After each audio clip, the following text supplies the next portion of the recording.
Hello, and a warm welcome to Reddit Echo. Part 1. The Descent. My life didn't fall apart all at once.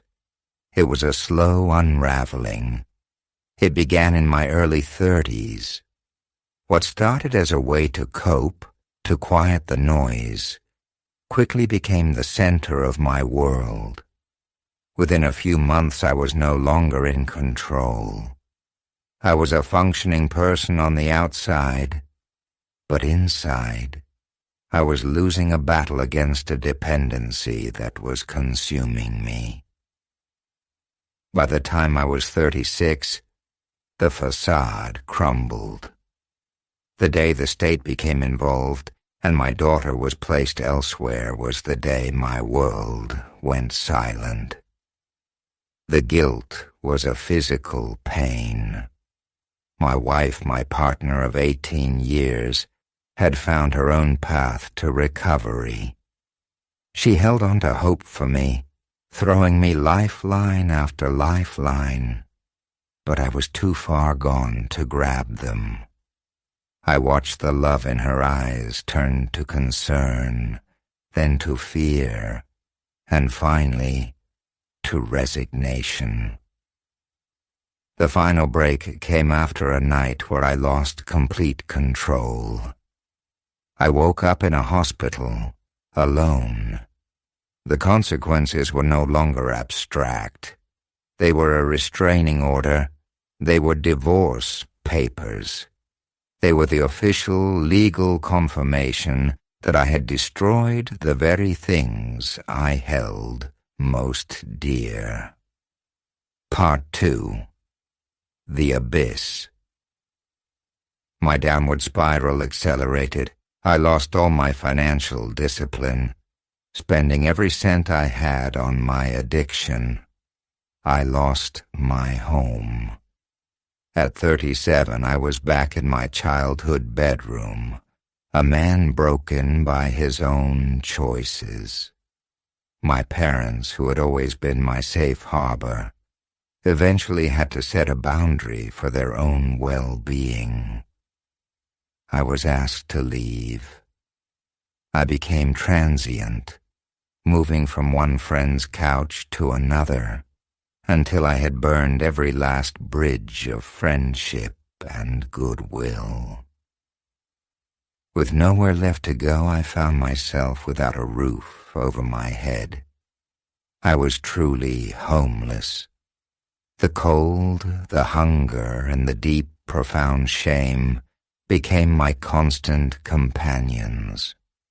In that desperate state, I made things infinitely worse. I turned to harder substances, seeking an escape from the reality I had created, only to find myself in a deeper, darker prison.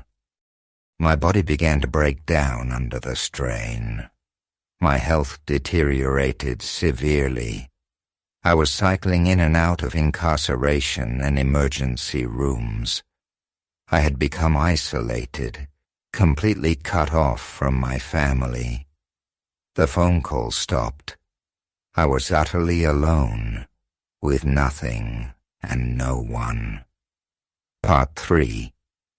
The Turning Point. 15 months ago, I hit my absolute lowest point. I was in a hospital bed, facing the severe physical consequences of my lifestyle. My body was giving up. In that sterile, quiet room, I had a moment of stark clarity. I saw the end of my path, and it was a cold, lonely, and meaningless one. This wasn't rock bottom. This was being buried beneath it. In that moment, a switch flipped. It wasn't about hope. It was about a final, raw decision to live. I chose to stop. Not to try, but to truly stop. I walked into a detox facility and surrendered. For the first time, I didn't fight the process.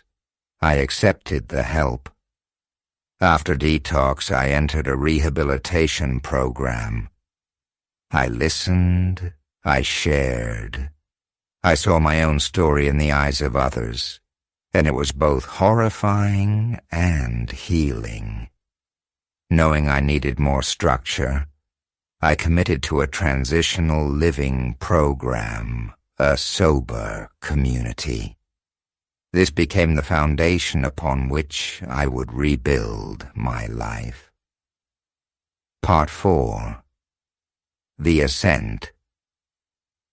My recovery began with the simplest, yet most difficult victory, making it through a single day. Then another. I found a mentor, someone who guided me through the principles of rebuilding a life.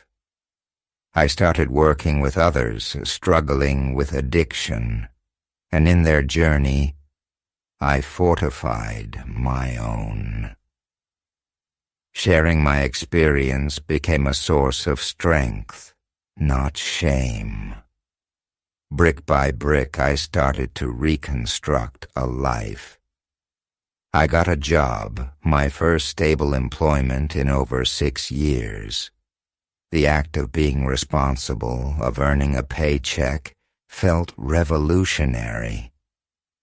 This year I will file my taxes, a simple act that signifies I am a contributing member of society again. The relationships I thought were lost forever began to slowly mend. My family, cautiously and with healthy boundaries, started speaking to me again. I focused on my health, losing a significant amount of weight and regaining my physical well-being. The most painful part of my journey is that my daughter still does not speak to me. I respect her space and her healing. My success is no longer contingent on her forgiveness, but on my own commitment to be a stable, sober man, ready and worthy if she ever chooses to reach out. I am not wealthy, but I am rich in a way I never knew possible. I have purpose. I have peace. I wake up each day with a clear mission, to live with integrity and to be of service to others. I have a vision for my future now. I know I will start my own business, and I know it will succeed, because I have already conquered the hardest challenge I will ever face. They say that what you focus on expands. For a decade, I focused on my pain, and I watched my life shrink. Now I focus on growth, on gratitude, on the next right step. It took losing everything to realize that with relentless effort and support, a comeback is always possible. This is not just a recovery story. This is my rebirth. Don't want to lose this channel and always be up to date with new videos? Then make sure to subscribe. The story continues, and it's only getting more interesting.